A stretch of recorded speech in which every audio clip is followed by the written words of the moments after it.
امام عصر کے ناصر بنا رہا ہوں میں۔ عزت تو خدا کے ہاتھ میں ہے، خدا جسے چاہے دے۔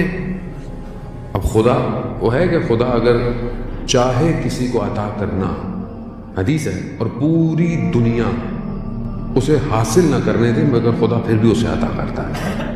اور اگر پوری دنیا کسی کو کچھ دینا چاہے اور خدا نہ چاہے تو کوئی کچھ نہیں دے سکتا۔ عزت اسی کے ہاتھ میں۔ قیام اللیل، یعنی اگر ہم چاہتے ہیں کہ ہماری عزت ہو، نماز شب پڑھیں، رات کو اس کی بارگاہ میں کھڑے ہوں، کیونکہ جو اس کے آگے جھک گیا وہ دنیا کو اس کے آگے جھکا دے گا۔ اس کے آگے جھکے جو مالک ہے، جو خالق ہے۔ یہ بہت ضروری ہے، اور خاص طور پہ جوانوں کے لیے بہت ضروری ہے۔ آج کل کا جوان جو چاہتا ہے کہ میں دنیا میں بھی کامیاب ہوں، میں آخرت میں بھی کامیاب ہوں، اسے چاہیے کہ اپنی جوانی ہی سے نماز شب کی عادت ڈالے، تہجد کی عادت ڈالے۔ کیونکہ بہرحال ہم تو سنتے رہتے یہی تھے کہ بڑے بزرگ تہجد پڑھتے ہیں کیونکہ آپشن کم رہ گیا ہے زندگی میں، تو چلو تہجد ہی پڑھ لیں، لیکن ایسا نہیں ہے۔ عبادت کی لذت جوانی میں ہے۔ کیوں؟ کیونکہ اس وقت کئی اور لذتیں موجود ہوتی ہیں، اور اگر آپ ان لذتوں کو ترک کر کر خدا کی بارگاہ میں سجدہ ریز ہوں، اس سے بڑی لذت کوئی نہیں ہے۔ یہی لذت آپ کے وجود کو پاک کرتی ہے۔ انسان جب عبادت کی طرف بھاگتا ہے، خدا کی طرف بھاگتا ہے، گویا وہ اپنی معاملات کو اس کے حوالے کر رہا ہوتا ہے۔ جب آپ کا معاملہ اس کے حوالے ہو گیا تو پھر زندگی آپ کو کچھ نہیں کر سکتی۔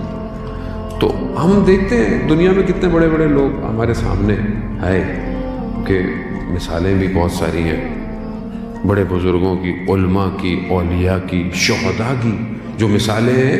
کیوں ان کو عزت ملی اتنی؟ کیوں ان کو اتنی عزت ہے؟ امام خمینی جیسی شخصیت کیا آپ دیکھیں کہ کتنا ان کے مقابلے میں اس زمانے میں آئے۔ گورباچوف کو جب انہوں نے لیٹر لکھا اور بھیجا تو اس نے اپنے خاص آدمی کو، جو اس کا سیکنڈ تھا، اس کے ذریعے لیٹر بھیجوایا امام خمینی کو۔ امام خمینی نے کہتے ہیں 5 منٹ لگائے پڑھنے میں اور ختم کیا، اور کہا کہ میں اس کے لیے عالم غیب سے کچھ دروازہ کھولنا چاہتا تھا، اسے چاہیے میرے خط کو دوبارہ پڑھے، اور پھر اٹھ گئے، بات نہیں کی۔ وہ یہ سمجھا کہ شاید سیاسی طور پر، پولیٹیکل طور پر رشیا ساتھ دے، مگر انہوں نے نہیں کہا۔ امام نے کہا کہ جس کمیونزم کی تم بات کرتے ہو یہ ایک تاریخی بات بن جائے گی، اور یہی ہوا۔ کیوں جھک نہیں پائے لوگ؟ ایسا شخص کسی کے آگے جھک نہیں پائے، کیوں پایا؟ کیونکہ تہجد کی نماز میں ان کا بیٹا بیان کرتا ہے کہ ایک مہمان ہمارے گھر پہ آیا، اور رات کو، کیونکہ اکیلا سونا مکروہ ہے مہمان کا، تو بابا نے کہا کہ ساتھ سو، تو وہ رات کو اٹھ گیا، کہتا ہے کہ آپ کے یہاں کسی کا انتقال ہو گیا ہے، بہت گریا ہو رہا ہے رات کو۔ تو کہا نہیں، کہا تو اتنا گریا کیسا ہے؟ کہا یہ تو بابا ہیں، ہر روز رات کو نماز شب میں گریا کرتے ہیں۔ اتنا گریا، یعنی کیوں؟ جب خدا کی بارگاہ میں گریا ہے تو دن میں خدا نے ساری حکومتوں کو جھکا دیا۔ یہ ہمارے دور کی مثال ہے۔ قاسم سلیمانی، دنیا پوری طاقتیں اس سے گھبرا گئی، ابھی بھی گھبراتی ہیں اس سے۔ اس کی تصویر لگائیں، فیس بک بند ہو جاتا ہے، تصویر سے بھی گھبرا رہے ہیں۔ کیا کرے گا آپ؟ تصویر کیا کرے گی؟ نہیں، گھبراہٹ ہے۔ کیوں؟ کیونکہ تہجد کی نماز خدا کی بارگاہ میں۔ کیوں؟ کیونکہ مالک وہی ہے، مولائی یا مولا انت المولا انا العبد وحل جرم العبد الی المولا۔ تو خالق ہے، تو مالک ہے، میں تیرا بندہ ہوں، تو رحم نہیں کرے گا اپنے بندے کے اوپر۔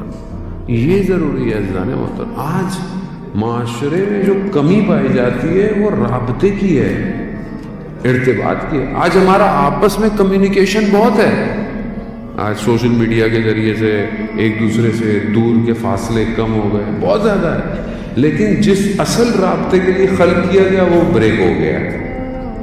جو اصل رابطہ ہونا چاہیے تھا وہ ڈیوائس کرا ہوا ہے ہماری، یا یوں کہیں کہ ہمارے اندر وائرس آ گیا ہے کہ ہم اس رابطے کو درست نہیں کر پا رہے۔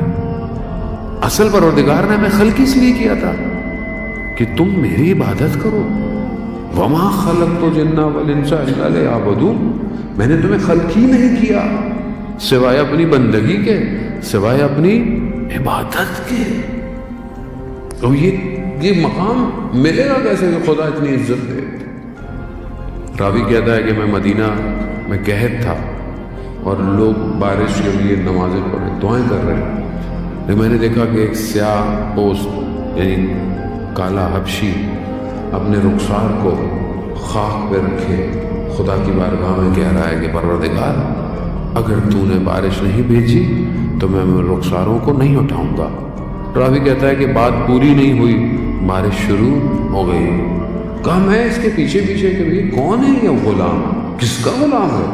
تو دیکھا وہ کوچے بنی ہاشم میں چھٹے امام کے گھوڑوں کو پالنے والا غلام تھا، یعنی عبد کی تربیتیں ہو رہی ہیں، یہاں بندے بنائے گئے۔ وہ ہم اپنی زندگی میں دیکھیں عزیزان محترم، ہم عبد کتنے اچھے ہیں، عبد ہیں بھی یا نہیں ہیں، بندے ہیں یا نہیں ہیں۔ ہم بہت کچھ بننا چاہتے ہیں زندگی میں، ہم یہ بن جائے اچھی بات ہے، ظاہری طور پر آپ اچھی ایجوکیشن ہو، آپ اچھا آپ کا پروفیشن ہو، سب کچھ کریں، اصل بندگی ہے۔ سب کچھ آپ نے کر لیا، اسکائی اسکریپرز کھڑے کر لیں، بڑی بڑی جائیدادیں بنا لیں، نام بنا لیں، لیڈر بن جائیں، کمیونٹی کے لیڈر بن جائیں، سب بن جائیں، لیکن آپ بندے نہ بنیں، کہاں لے کے جائیں گے یہ سب؟ آیت اللہ عظمیٰ بہجت رضوان اللہ تعالیٰ علیہ، ان کی قبر پہ آپ نے دیکھا کیا لکھا ہوا ہے؟ عبد، بندہ، یعنی کوئی اور ڈیزگنیشن کی ضرورت نہیں ہے۔ اس ڈیزگنیشن کو ڈھونڈیں، اور وہ تبھی ملے گا کہ جب آپ اس کو خلوت میں سجدے کریں گے۔ تو اگر اے موسیٰ عزت چاہتے ہو تو قیام اللیل، کھڑے ہو رات کو، سلاطینوں کے دروازوں پہ نہیں۔ اللہم اجل ولیک الفرج، اللہم اجل ولیک الفرج۔